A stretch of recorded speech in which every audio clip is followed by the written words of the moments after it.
Hola, ¿qué tal? Buenas noches. Fue en el invierno de 1970, hace más de 4 décadas. España y Argentina vivían en sendas dictaduras y un jesuita porteño de 34 años, Jorge Bergoglio, vino a vivir a nuestro país durante 5 meses de formación y de reflexión que la Compañía de Jesús exige a todos sus miembros y que realizó aquí, en esta residencia de los jesuitas llamada San Ignacio de Loyola, en Alcalá de Henares. Esos inolvidables meses y la lengua española es lo que más unen a nuestro país con un papa que ha liderado una revolución en el Vaticano, una revolución de gestos, de actitudes en este primer año de su papado.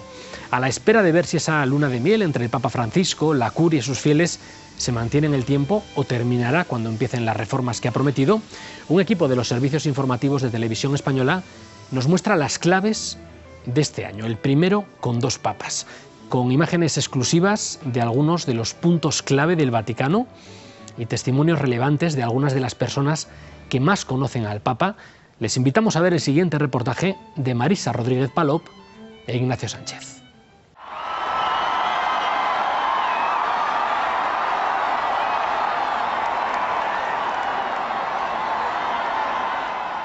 Fratelli e sorelle, buonasera.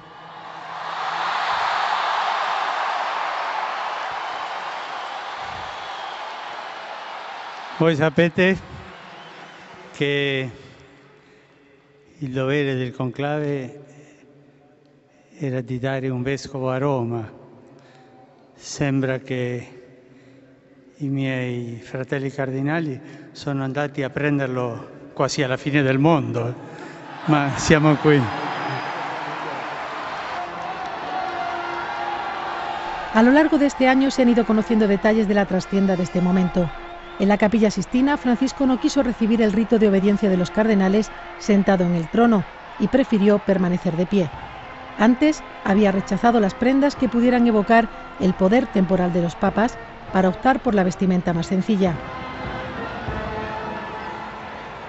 Después ha sido habitual, pero desde el 13 de marzo, la noche de su elección, Francisco eludió el coche oficial y regresó en autobús y junto al resto de cardenales a la casa de Santa Marta, donde se alojaban. Al día siguiente hizo lo mismo. Uno de ellos le fotografió junto al brasileño Raimundo Damasceno. Era el colofón de un mes inquietante e histórico para la Iglesia Católica. Hay quien dice que la renuncia de Benedicto XVI creó las condiciones para poner en hora el reloj de la Iglesia, retrasado 200 años, según el cardenal Martini. El tiempo lo dirá, pero hoy parece claro que la elección de Francisco tuvo mucho que ver con ese momento. Los últimos años del papado de Ratzinger quedaron ensombrecidos por el estallido de los escándalos de pederastia, el Banco Vaticano o la publicación de documentos secretos por parte de sus colaboradores más estrechos. Un pastor rodeado de lobos había titulado el Observatorio Romano. Esta imagen produjo en los católicos una desconcertante sensación de fin de ciclo. El helicóptero sobrevolaba Roma, llevando a Benedicto XVI a su retiro definitivo y a la Iglesia Católica a territorio desconocido.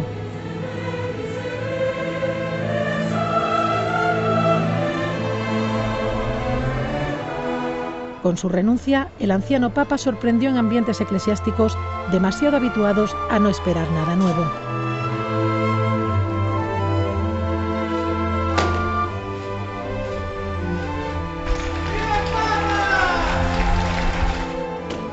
Puntuales y contundentes, los portones del Palacio Apostólico clausuraron el papado de Ratzinger, dejando en el aire todos los interrogantes. Los cardenales llegaron a Roma para el cónclave sin luto más extraño que habrían vivido nunca, preocupados por el desgaste y la pérdida de credibilidad de la Iglesia Católica, con serias dudas sobre las consecuencias de la renuncia de Benedicto XVI. En las congregaciones generales fueron muy críticos con la curia y exigieron una Iglesia menos centralizada y que el próximo Papa pudiera conocer el punto de vista de otras partes del mundo.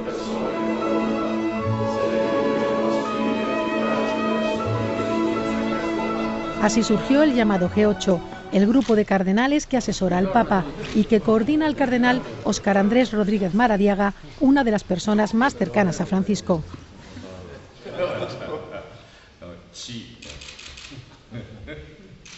ahí salieron cantidad de problemas y cantidad también de quejas, digámoslo así, de que la centralidad de la Iglesia no estaba funcionando bien.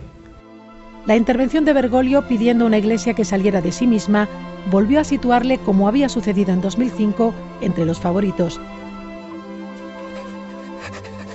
El primer mensaje de cada papa va implícito en su nombre. Bergoglio eligió Francisco por el Santo de Asís, y la inspiración se la debe al cardenal que tenía a su lado en la Capilla Sistina cuando resultó elegido, el brasileño Claudio Umes. Houve um grande aplauso na Capilla Sistina e eu estava a seu lado, lo abracei, le dei um beijo no rosto e le disse ao ouvido: não te olvides de los pobres. Para mim foi uma surpresa muito grande e ao mesmo tempo uma alegria muito grande.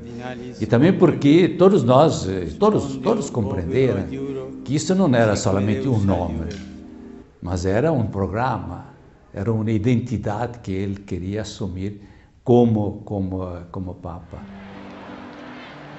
El segundo indicio de cambio fue la elección de la vestimenta papal. Aparcó muceta, roquete y zapatos rojos. Optó por sotana y esclavina blancas, sus zapatos negros de siempre y evitar el oro, tanto en la cruz pectoral como en el anillo del pescador, que es de plata dorada, aunque no suele llevarlo. Apostó por la sencillez con gestos, unos evidentes, otros menos, como este detalle del anuario pontificio, donde tradicionalmente figuran a primera vista y bajo el nombre del Papa todos sus títulos. Así se ve en el de los papados de Juan Pablo II, Benedicto XVI, que ya eliminó el título de Patriarca de Occidente. En el de 2013, Francisco prioriza el de Obispo de Roma. Para leer los demás, hay que volver la página.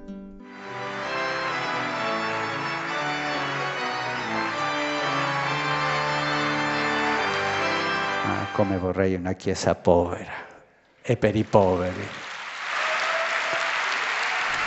Fue el primer enunciado de su programa, punto clave del documento de Aparecida, la quinta Conferencia General de los Obispos Latinoamericanos, que junto al Concilio Vaticano II conforman el horizonte reformador del Papa. Era su primer encuentro con la prensa, de la que se despidió aludiendo a la libertad religiosa, precisamente uno de los avances del histórico concilio. De corazón doy esta bendición en silencio a cada uno de ustedes, respetando la conciencia de cada uno, pero sabiendo que cada uno de ustedes es hijo de Dios. Que Dios los bendiga.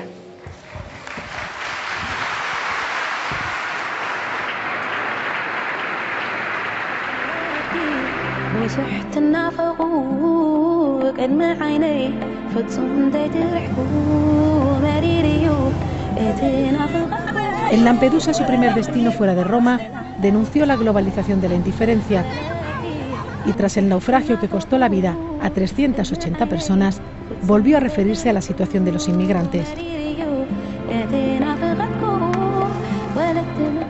Viene la parola vergogna. È una vergogna.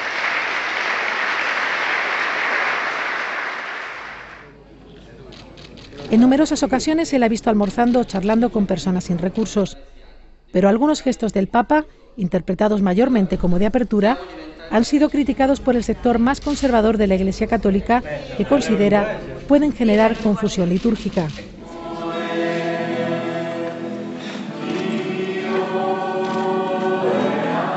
Por ejemplo, lavar los pies a 12 reclusos en la misa del Jueves Santo, rompiendo la tradición, porque había entre ellos 2 mujeres y una de ellas era musulmana.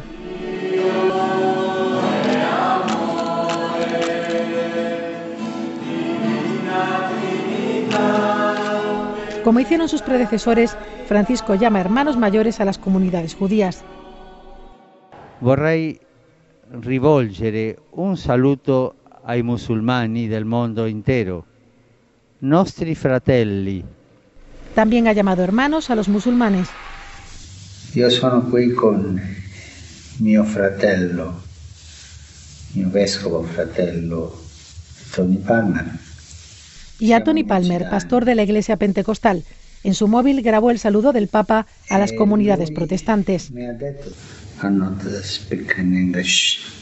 Después de excusarse por no hablar inglés, Io ho la nostalgia che questa separazione finisca e ci dia la comunione. el Papa invitó a la unidad de los cristianos. Di quell'abbraccio. Su proximidad hacia otras confesiones y sus críticas a las desigualdades de lo que ha llamado capitalismo salvaje han sido bien acogidas por la mayoría de los católicos y por personas alejadas de la religión, pero cuestionadas por los sectores más conservadores. En Estados Unidos criticaron su primera exhortación apostólica, Evangelii Gaudium. Una de las estrellas mediáticas del Tea Party, el periodista Rush Limbaugh, dijo a sus 15 millones de oyentes que las teorías del Papa eran puro marxismo y calificó de hipócrita a la Iglesia Católica por criticar el capitalismo que la financia. El Vaticano no existiría, añadió, sin toneladas de dinero.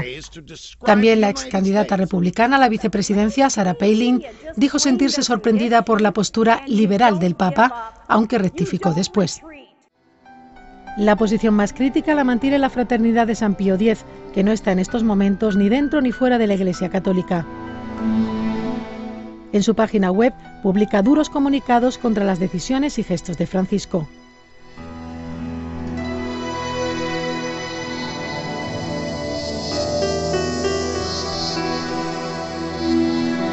Los seguidores de Marcel Lefebvre son unos 100.000, según sus datos, concentrados en Suiza, Francia y Estados Unidos.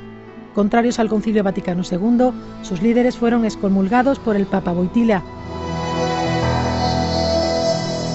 Benedicto XVI intentó un acercamiento levantando la excomunión y aprobando un decreto para permitir la celebración de misas preconciliares en latín, pero las negociaciones han quedado suspendidas.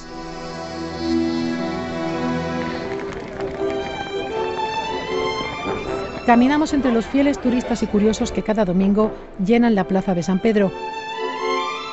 Minutos antes de las 12, sus teléfonos móviles y cámaras de fotos apuntan al apartamento papal, un balcón enorme en el que todos los papas parecen pequeños, incluido Bergoglio, y es un hombre de envergadura.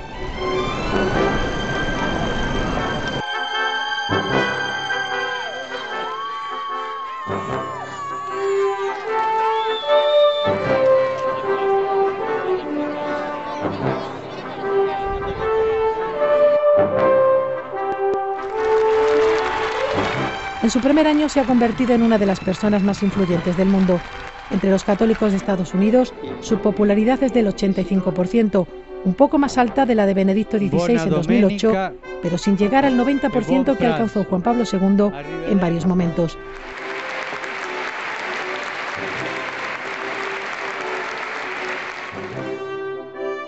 Francisco ha sido portada de muchas revistas y declarado Personalidad del Año para Time. Tiene 12 millones de seguidores en Twitter y el Vaticano prepara su perfil en Facebook. Recibe 2.000 cartas diarias y a veces contesta llamando por teléfono.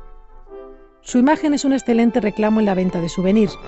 Reproducida en cientos de formatos, ha sido incluso superhéroe. Fugaz, porque el graffiti que acabamos de mostrar apenas duró un par de días en el muro. Al Papa le resulta ofensivo verse reflejado como una estrella. Se considera, dice, una persona normal.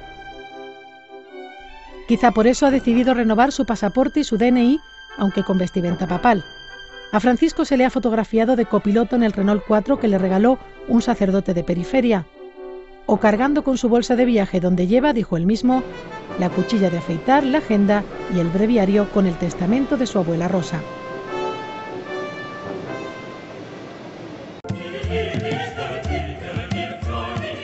Estamos dentro del Estado Vaticano. El Papa se reunirá con 150 cardenales. Llegan algunos en coche, otros caminando. Los norteamericanos, como suelen hacer, en microbús. Distintas generaciones, procedencias, mentalidades y estilos. El Papa ha nombrado en su primer consistorio a 4 cardenales latinoamericanos más.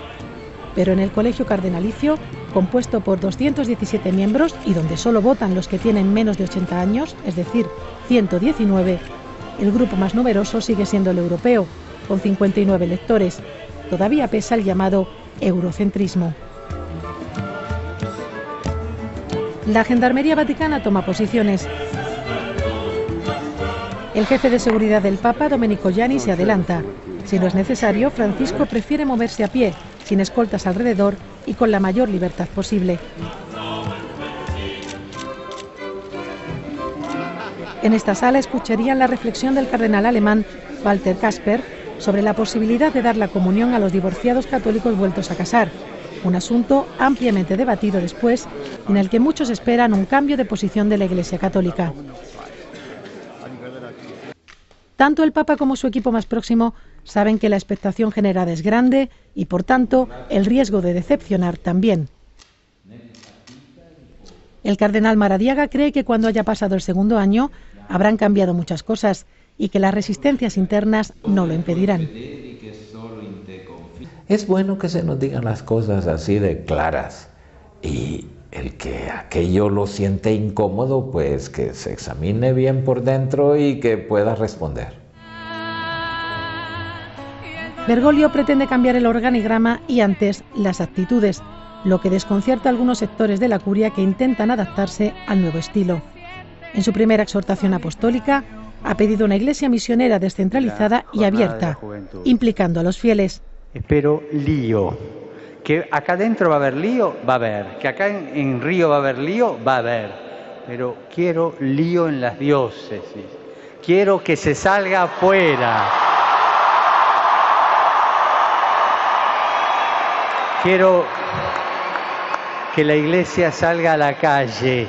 Ha dicho a los obispos que sean hombres de oración, ajenos a camarillas o ambiciones personales, y no ha ocultado su rechazo a ciertas actitudes soberbias en la jerarquía eclesiástica. Ma quando il Signore chiama a un prete a diventare vescovo, quello è bello. C'è sempre il pericolo di pensarsi un po' superiori agli altri, non come gli altri, un po' principe. Non sono pericoli e peccati, no?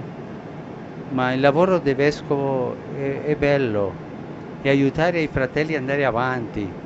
Esta fue su advertencia a los cardenales de su primer consistorio.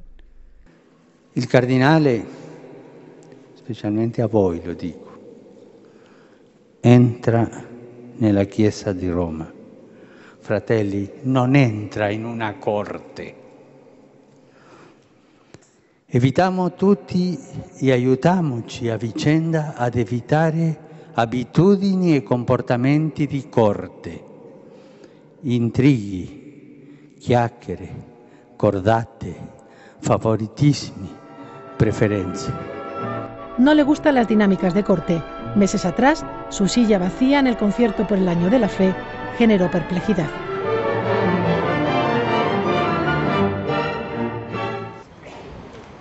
Para los cambios de estructura prefiere trabajar con comisiones. Tienen la ventaja, dicen los expertos, de que permiten puntos de vista diversos, pero la desventaja de que su efecto se diluye si no ofrecen resultados a medio plazo. Las creadas por el Papa presentan hasta ahora desigual balance. El resultado más palpable es la creación de la Secretaría Económica, una especie de Ministerio de Finanzas que controlará el presupuesto anual de la Santa Sede para evitar casos de corrupción. A esa secretaría llegarán las conclusiones de la Comisión del Banco Vaticano, el Instituto para las Obras de Religión, que aún no está claro en qué se convertirá. Questo sì, le caratteristiche dello IOR, sia banca, sia fondo di aiuto, sia qualsiasi cosa sia, trasparenza e onestà. Desde los años 80, con la quiebra del Banco Ambrosiano, el IOR se ha visto envuelto en escándalos y turbios sucesos. Los últimos bloqueos de cuentas por parte de la Fiscalía de Roma y la doble detención por presunto blanqueo de dinero de Monseñor Scarano, a quien se le han incautado bienes y cuentas corrientes por valor de 6 millones de euros, dejaron claro que la reforma iniciada por Benedicto XVI se quedaba corta. Juan Arrieta es uno de los canonistas de la Comisión sobre el IOR. Reservado sobre el contenido de las reuniones, dice que trabajan sin plazos y sin pausa.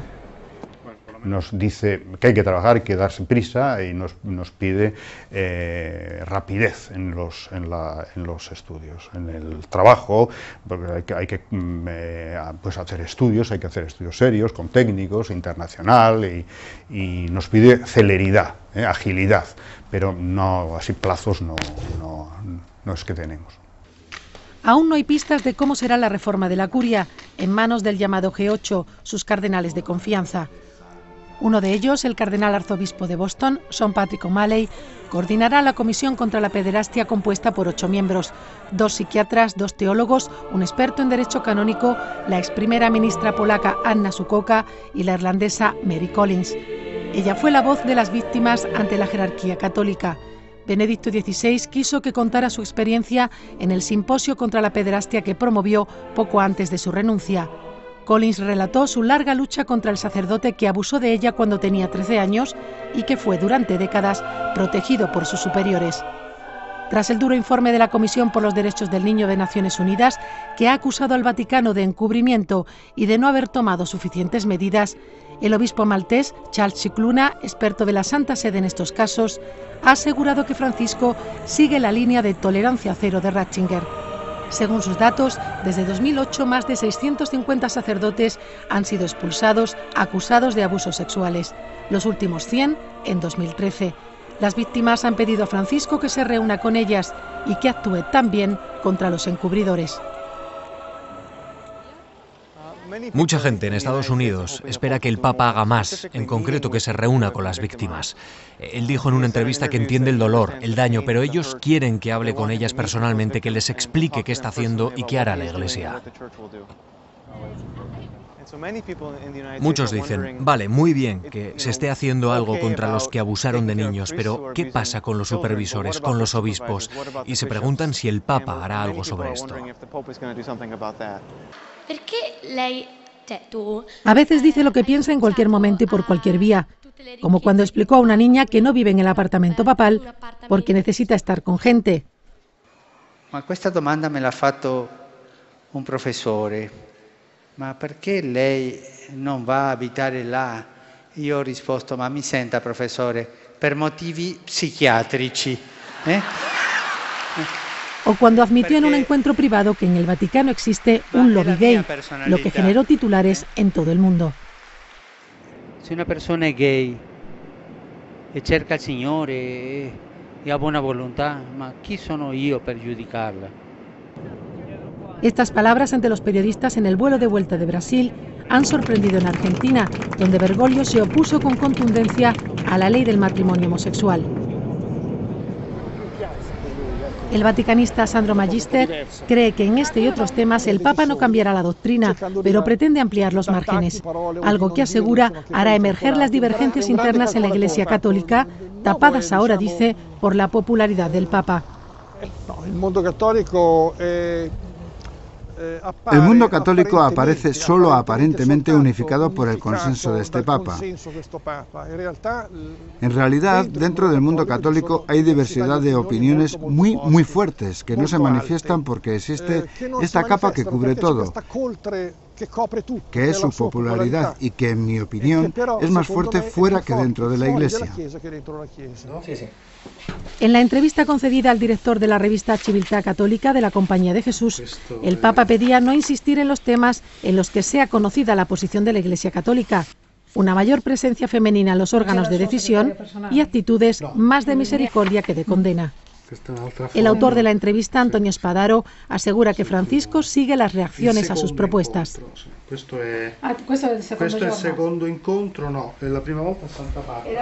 Es absolutamente consciente de todas las críticas. El Papa no vive en una burbuja, lee los periódicos, conoce periodistas, sabe cuáles son las diversas opiniones. Lo he podido experimentar en varias ocasiones.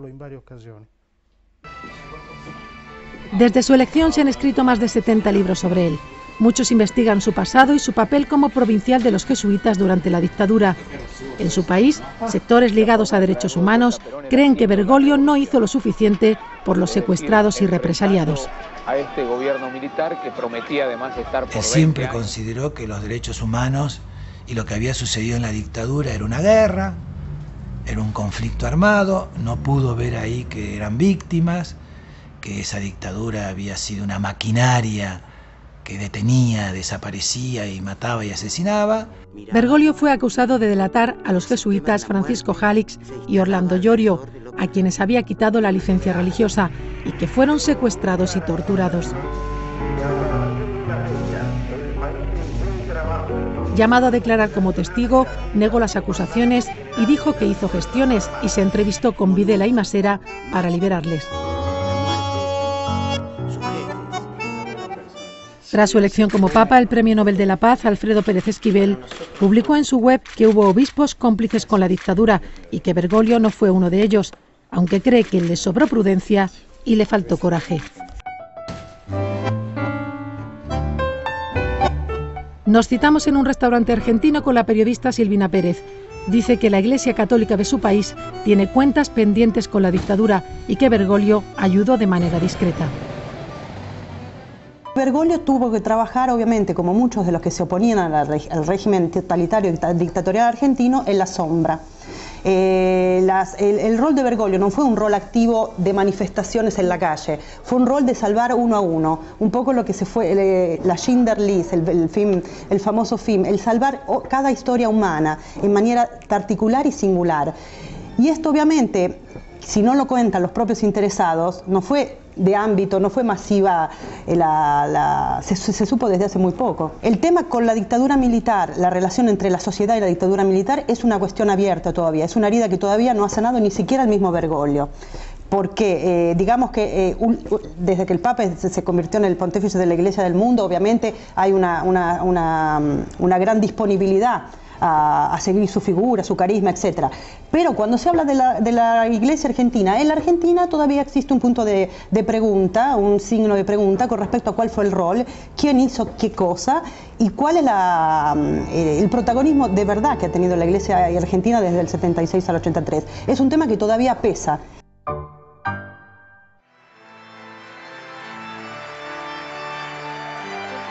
Elisabetta Piqué, periodista argentina y corresponsal de La Nación, es amiga del Papa y una de las primeras personas a las que llamó tras su elección. Cuenta que en el Vaticano algunos hicieron circular notas internas acusándole de colaboracionismo en la dictadura para evitar su elección en 2005. Y que en el cónclave de 2013, para frenar el consenso que empezaba a obtener, alguien corrió el rumor de que le faltaba un pulmón, porque de joven le fue extirpado parte del derecho.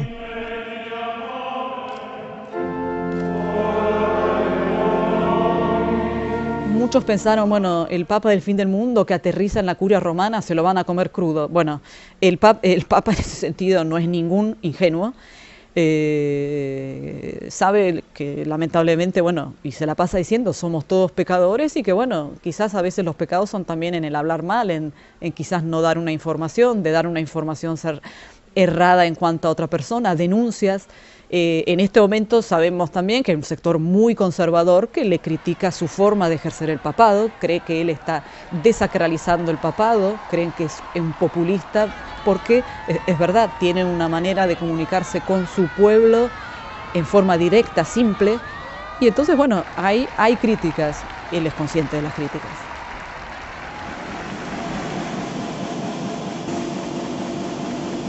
Todo lo que dice y hace Francisco se analiza en la reunión de redacción del Osservatore Romano, el diario de la Santa Sede. Desde 1861 interpreta y contextualiza las palabras y gestos de los papas.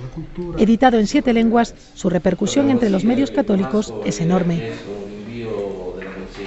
Como con sus predecesores, el Osservatore Romano se adapta al estilo de Francisco, muy diferente de Benedicto XVI, medido en palabras y que solía confiar su pensamiento a la lectura de sus escritos. Preguntamos al director, Giovanni Maria Vian, si la espontaneidad de Francisco les desconcierta. Desconcierto no diría, sorprende su inmediatez, que no es la primera cosa que le sale a la mente, es autenticidad, o sea, él es como es. Siempre con respeto, puntualiza Vian, el Osservatore Romano ha rebatido polémicas que ha considerado injustas, como recuerda algunas del papado de Benedicto XVI, pero en el primer año de Francisco, añade, no ha sido necesario. Y las polémicas que hay contra Francisco, que las hay, y las resistencias, que son menos evidentes, pero las hay, yo creo que el Papa mismo las tiene en cuenta, estamos en la luna de miel, pero el Papa es muy atento a la comunicación, es muy atento y conoce muy bien los católicos y el mundo.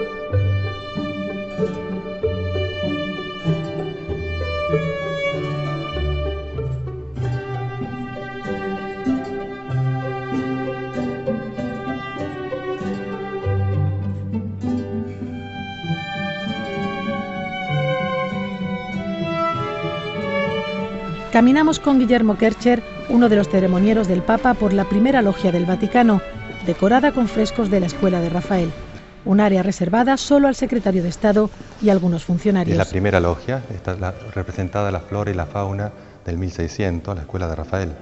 Muy bonito, parece a cielo abierto incluso, ¿no? Sí, sí, además casi no se repite, parece igual, pero no es... No. No es igual, ¿no? Y después los colores también importantes, el dorado y el púrpura. ¿Y está restaurado o está en el mantenido? 1700 y algo se restauró y nunca más. Está muy bien mantenido. Se mantiene muy bien. Gracias también a que pusieron cristales aquí, ¿no? Claro. De hecho, de ahí se entiende también por qué hay rejas, porque daba al exterior esto.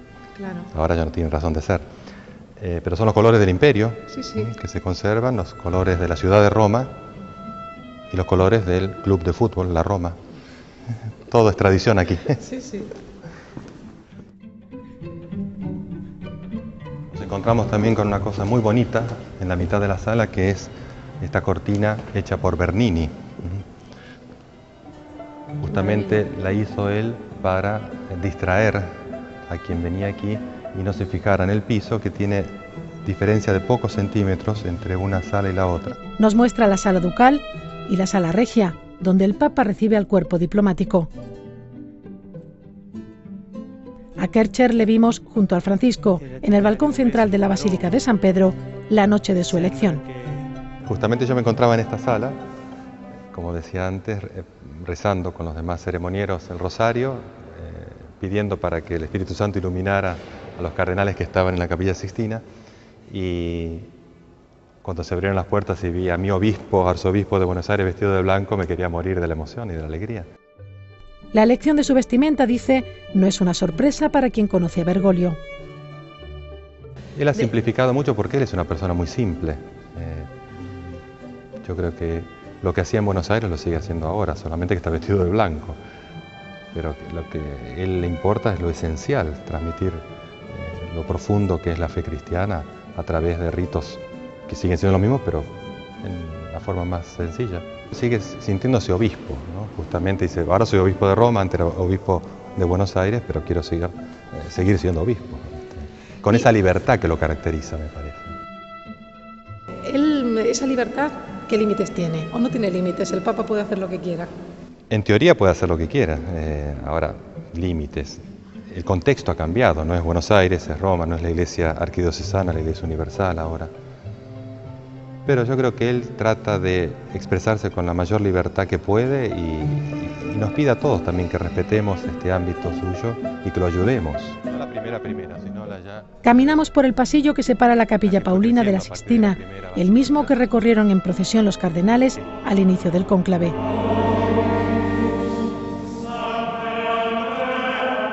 Y nos paramos ante los portones que cerró el maestro de ceremonias tras pronunciar: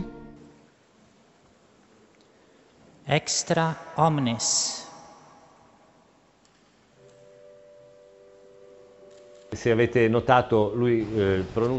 os habéis dado cuenta, pronuncia el extra omnes, después espera y después lentamente avanza, extiende los brazos y de manera dramatúrgica y perfecta cierra.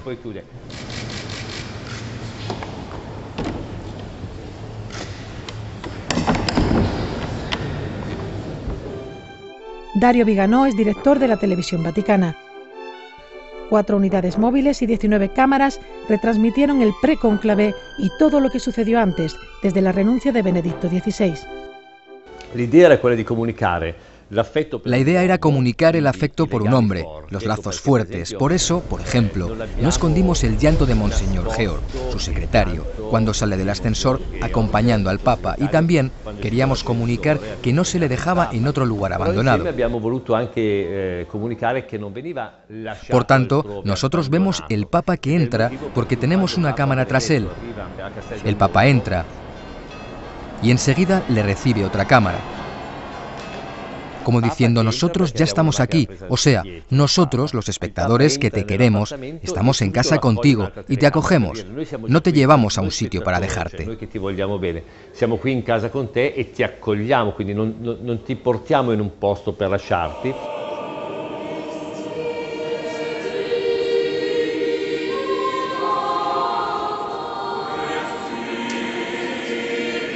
Para Viganò, la imagen más significativa de este año es el abrazo entre los dos papas durante el primer consistorio de Francisco.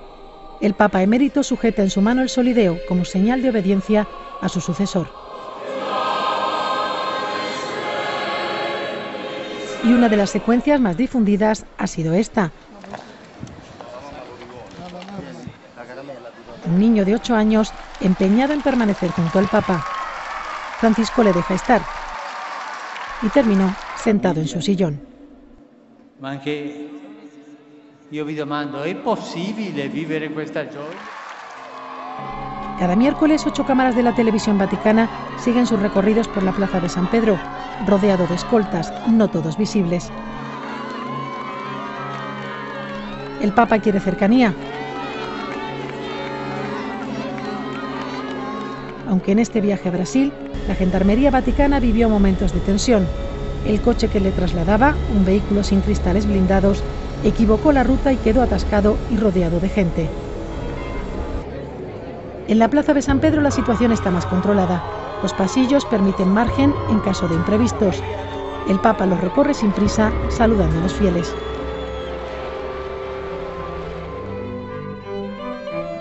No muy lejos, dentro del Vaticano, en el monasterio Mater Ecclesiae, vive el Papa emérito, junto a 4 monjas consagradas y su secretario personal, dedicado a la oración y la lectura, aunque puntualmente opina si no está de acuerdo con algo escrito sobre él. La cohabitación entre los dos papas transcurre sin injerencias. El Papa Benedicto, ha dicho Francisco, no es una pieza de museo, es una institución. Io ho trovato una frase per dire questo. È come avere il nonno a casa, ma il nonno saggio. Quando in una famiglia il nonno è a casa, è venerato, è amato, è ascoltato. Lui è un uomo di una prudenza, ma non si inmischia.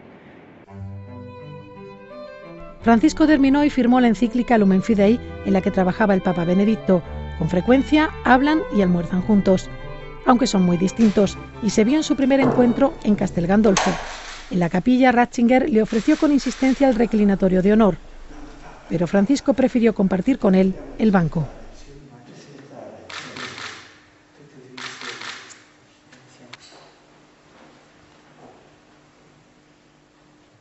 De su predecesor heredó esa enorme caja que se ve sobre la mesa, con la investigación de lo que se llamó el Vatilix, la fuga de documentos secretos vaticanos.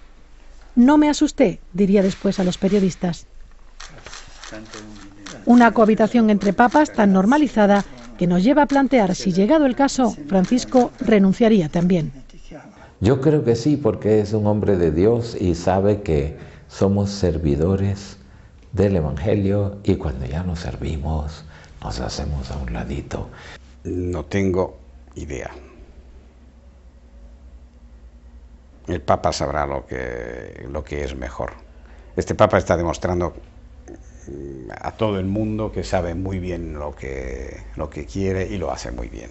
No sabemos, no lo sé, no me gusta hacer predicciones de futuro. Digamos que es un hombre libre, por tanto, si él considerase que fuese oportuno, ciertamente lo haría, eso sí. Yo no lo sé, pero es cierto que Benedicto XVI, en ese sentido, puede haber llegado abierto una nueva tradición de un papa que llega a una cierta edad y que dice, bueno, hasta aquí llego, le paso el testimonio a otra persona. Un año después de su elección, Francisco mantiene un gran apoyo popular, pero dentro de la Iglesia Católica hay resistencias a los cambios y el sector conservador y tradicionalista es reacio a debatir sobre asuntos hasta ahora indiscutibles. El Sínodo Extraordinario de Obispos sobre la Familia pondrá a prueba su capacidad de consenso entre las distintas sensibilidades.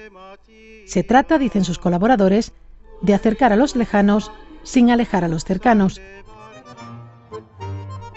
Francisco ha propuesto cambios estructurales y de actitud. Los primeros son una decisión, los segundos una petición, pero ambos necesarios para determinar si será o no un papa reformador.